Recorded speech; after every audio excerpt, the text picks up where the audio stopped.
Thank you for calling on me. My question has to do with cravings, perhaps hurtful cravings. I'm a health counselor and a vegan raw foodist, and I've noticed that, for instance, the obvious things like alcohol and drugs have certain substances in them that cause people to feel good for the moment, and then it really hurtful for their health. And in fact, there are some common foods that way. And so my question is, could you speak to that, how it spirals down people chemically, really? They're focusing on the feelings, and yeah, it feels good to eat this or to watch that TV program, and then later they feel bad or it hurts their health. And so they use the chemicals to feel better again. What can be done about that? Well, what suggestions? There are a number of things that we want to give you about this. First is that you have a very brilliant cellular mass that you call your body, where there is cellular intelligence that understands everything that we've been talking about here today. In other words, we're talking about alignment and making peace with what is. And the cells of your body know how to compensate for anything that takes them a little out of balance. So, you introduce something to your body that is not necessarily on your list of most healthy things to do. Let's say that it's not something that your body is naturally accustomed to. It's not the same molecular structure as the body. Let's say it's not vibrationally in alignment with the body. Let's say that it's a distorted chemical that, as you say, stimulates the body in some way, but it is not in harmony with the makeup of the body. So you ingest it, you eat it or drink it or sniff it or shoot it or get it in your body in some way. And now your brilliant body, cellularly, recognizes that something has happened and immediately begins to adjust to it.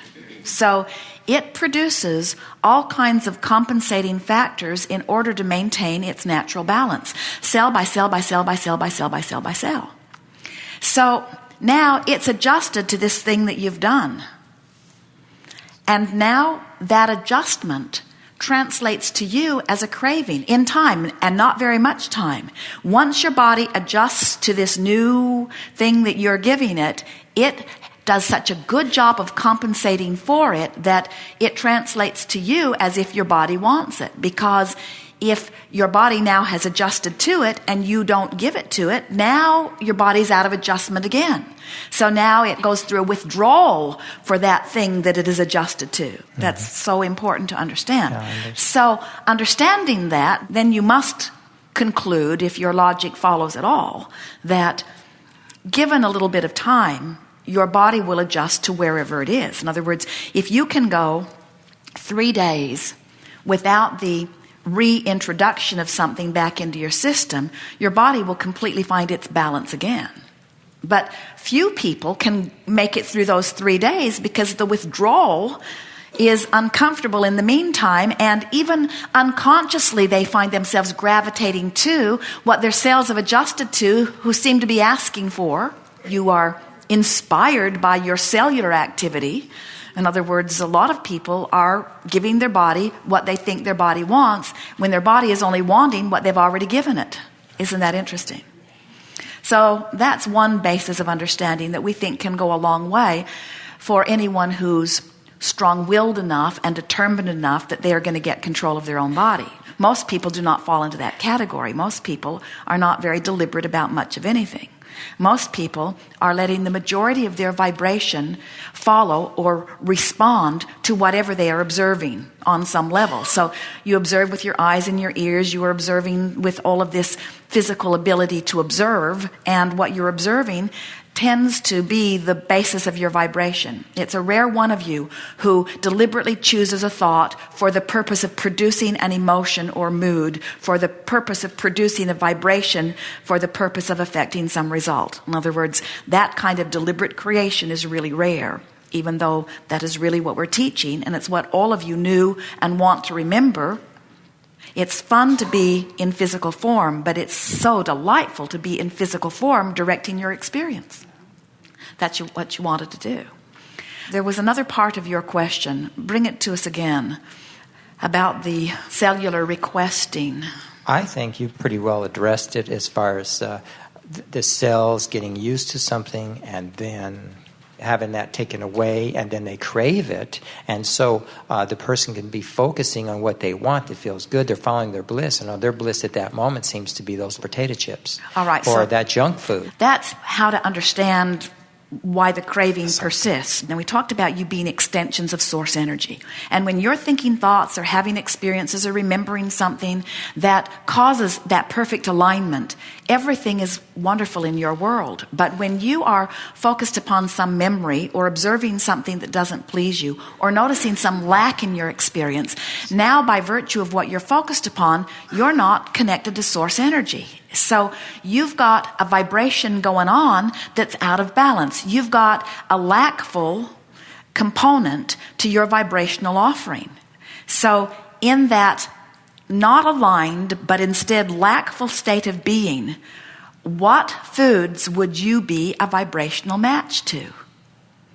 The comfort foods, the junk foods. Yes. And so now that's so big. Destructive. So now we want to talk about, you've been following us as we talk about this emotional scale. Different people relative to different subjects under different conditions have different vibrational set points. Relative to money, you might feel fearful. Relative to relationship, you might feel pleased. You might feel content. You might feel joyous. In other words, everyone has different set points depending upon what subject they're focused upon. If money is something that you're thinking a lot about and you're fearful about it, then there's a fearful component in your vibration a great deal of the time.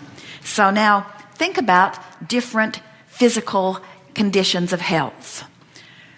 Feeling vibrant and alive and eager and hearty is a vibrational match to a vibration of appreciation and love that's pretty dominant.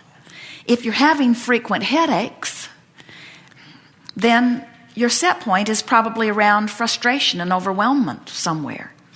If you've got ulcers, your vibration is probably around something denser. If you've been afraid for a long time, now there are heavier diseases that are a vibrational match. In other words, where you hang out on this emotional scale is what shows up in your physical experience in lots of different ways. So somewhere in life's experience, even before physical manifestations of illness in your body or physical conditions showing up, are food cravings. We say what you think and how you feel about it and what you offer vibrationally and what manifests is always a vibrational match. And then we say what you're thinking and feeling and what shows up in your dream state is a manifestational match. Dreams are manifestations too. They just show up faster. In other words, your vibration will manifest in a dream faster than it will manifest in what you call real life experience. Discord in your vibration will show up as cravings of detrimental foods faster than it will show up as illness. And then the result is you piece it together and you say the detrimental food caused the illness. And we say, not quite right. The detrimental vibration of lack is responsible for both the craving and the illness. But the food that you're eating is not necessarily the cause of the illness. That's why some people can eat it and not be negatively affected by it, and some people can't. Really good, huh? It's very good. So you can't assume that that particular substance is static. You want to, but we don't see it playing out that way. However, if your vibration is one of lack, then it's logical that you would attract that. In other words, you can do a pretty good job of sniffing it all out, but we would sniff it out from the inside rather than from the outside. Rather than labeling the foods and saying, avoid these, which nobody can do if they've got a craving, we would deal with the craving. And what we want to say to you is the craving is not for the substance. It's a vibrational craving. It's a craving for alignment. Sometimes when you're not in alignment, You try to fill that void by going out and buying one more thing and bringing it home, or eating something or drinking something. But the only way you can really fill that void is with the only thing that will fill it, which is alignment. Make a decision and line up with it. And it's the lining up with the decision that's responsible for the well-being, not necessarily the specifics of the decision that you've lined up with.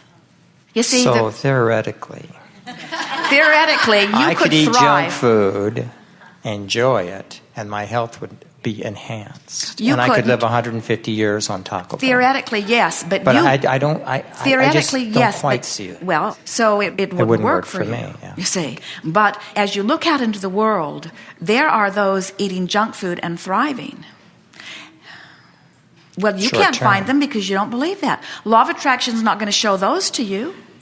In other words, that's the thing about statistics. You see, when you come to a conclusion, then law of attraction can only give you things that support your conclusion. But we're here to tell you there are a lot of really junk food eating fools out there who are thriving in ways that you want to thrive because they're not messing with action. They've got the emotional journey thing down, you see. And now we'll go along with you in this way. When you get your emotional journey in alignment, when you get tuned in, tapped in, turned on, you begin to gravitate to things that feel really good. Jerry and Esther, when they first hooked up with us in a conscious way, they were right here in this city. And Esther said, Abraham, what do you know that we don't know? And we said, how much time do you have? And then we said, get specific about anything, ask us anything, and utilize us in any way you can. Get lost, we'll help you find your way out. There is no subject off limits. Anything that you want, we are here to assist you all day, every day. So they were in a grocery store one day on their quest for lovely life.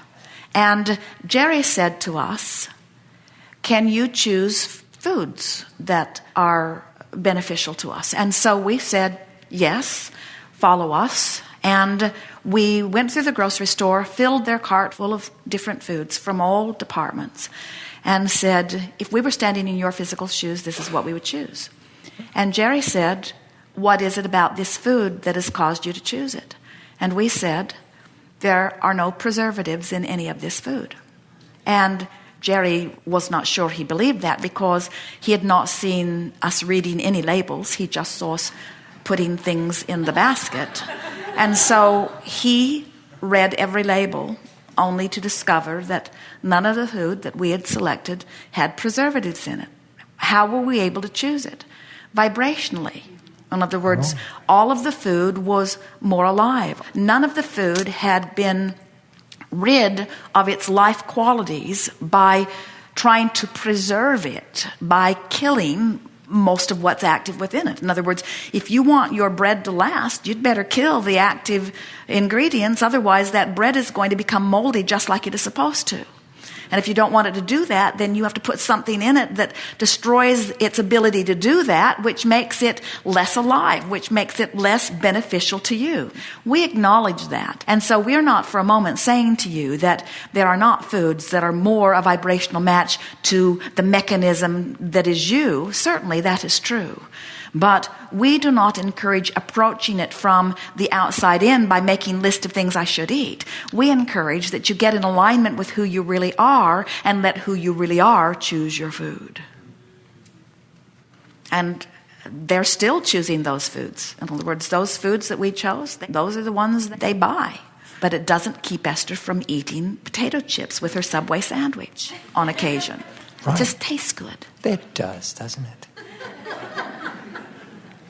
Thanks. Yes, indeed. And if she doesn't get carried away with the potato chips, she will not develop a craving that will carry her away into that. In other words, everything in balance. You have to understand that the well-being of your body is so dominant that you have huge leeway. In other words, you're not going to eat something and tip yourself off into a negative spiral. You are a veritable chemical factory.